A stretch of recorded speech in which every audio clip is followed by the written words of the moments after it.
स्वामी प्रकट दिनाच्या दिवशी करा या झाडाला स्पर्श व मिळवा धन संपत्ती आणि या त्रिदेवांचा आशीर्वाद.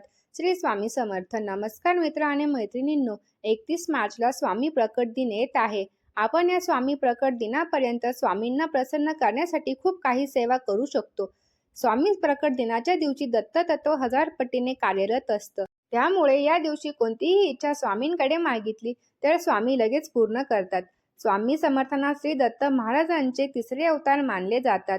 चैत्र शुद्ध तृतीया ही स्वामी महाराजांचं प्रकट होण्याची तिथी मानली जाते. कर्दळी वनात स्वामी महाराज औदुंबराच्या झाडाखाली प्रकट झाले. त्यामुळे औदुंबर हे अतिशय पवित्र झाड मानले जाते.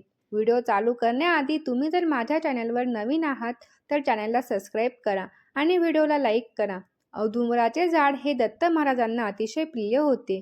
स्वामी भक्तांचे असे मत आहे की औदुंबराच्या झाडाखाली स्वामी समर्थ असतात, म्हणून औदुंबराच्या झाडाला खूप महत्त्व प्राप्त आहे. औदुंबराच्या झाडाचा चीक किंवा त्याचं फळ खूप उपयोगी असते. पौर्णिमेला किंवा गुरुवारी औदुंबराच्या झाडाखाली बसून दत्त नामाचा व श्री स्वामी समर्थ नामाचा जप केल्याने भक्तांच्या संकटाचे निवारण होते. स्वामी प्रकट दिनाच्या दिवशी जर औदुंबराच्या झाडाला 108 प्रदक्षिणा घातल्या तर भक्तांना स्वामींची कृपा प्राप्त होते व झाडाला स्पर्श करून आपली इच्छा सांगितली तर ती नक्कीच पूर्ण होते. आवळ्याचे वृक्ष. वास्तुशास्त्रानुसार आवळ्याच्या झाडाखाली बसून भगवान दत्तात्रय व स्वामी समर्थांनी उपासना केली होती. त्यामुळे आवळ्याच्या झाडालाही खूप महत्त्व आहे. आवळ्याच्या झाडाजवळ गेल्याने धन संपत्ती आणि मानसिक शांती मिळते. घरासमोर आवळ्याचे झाड लावणे खूप शुभ असते. आवळ्याच्या झाडामुळे घरामध्ये सकारात्मक ऊर्जा येते. स्वामी प्रकट दिनाच्या दिवशी आवळ्याच्या झाडाला स्पर्श केल्याने धन संपत्ती मिळते व या झाडाला पाणी घातल्याने पुण्य प्राप्त होते. तुम्हाला जर भगवान दत्तात्रय व स्वामी समर्थांचा सदैव आशीर्वाद हवा असेल तर मला कमेंटमध्ये श्री स्वामी समर्थ नक्की लिहा. पिंपळाचे झाड. धार्मिक मान्यतेनुसार पिंपळाच्या झाडाला भगवान विष्णूंचे व भगवान दत्तात्रयांचे प्रतीक मानले जाते.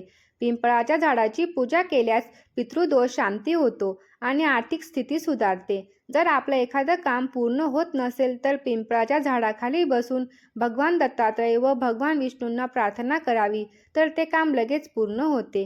स्वामी प्रकट दिनाच्या दिवशी पिंपळाच्या झाडाला स्पर्श केल्याने आपली मनोकामना लवकर पूर्ण होते व घरात लक्ष्मी स्थिर राहते. पिंपळाचे झाड हे भगवान विष्णू व महादेव आणि भगवान दत्तात्रयांचे प्रतीक आहे. त्यामुळे या झाडाला स्वामी प्रकट दिनाच्या दिवशी स्पर्श केल्यास आर्थिक वृद्धी होते. पिंपळाच्या झाडाखाली बसून श्री स्वामी समर्थ व दत्तात्रय भगवान यांचे नामस्मरण करावे. ज्यांचे मुलं चिडचिड करतात किंवा घरात सतत कटकटी होतात त्यांनी या झाडाला 7 प्रदक्षिणा घालून पाणी घालावे व या तिघ देवांचा आशीर्वाद मिळवावा. स्वामी प्रकट दिनाच्या दिवशी औदुंबर व पिंपळाच्या झाडाजवळ दिवे लावावेत. याने स्वामी समर्थांची व भगवान दत्तात्रयांची कृपा प्राप्त होते.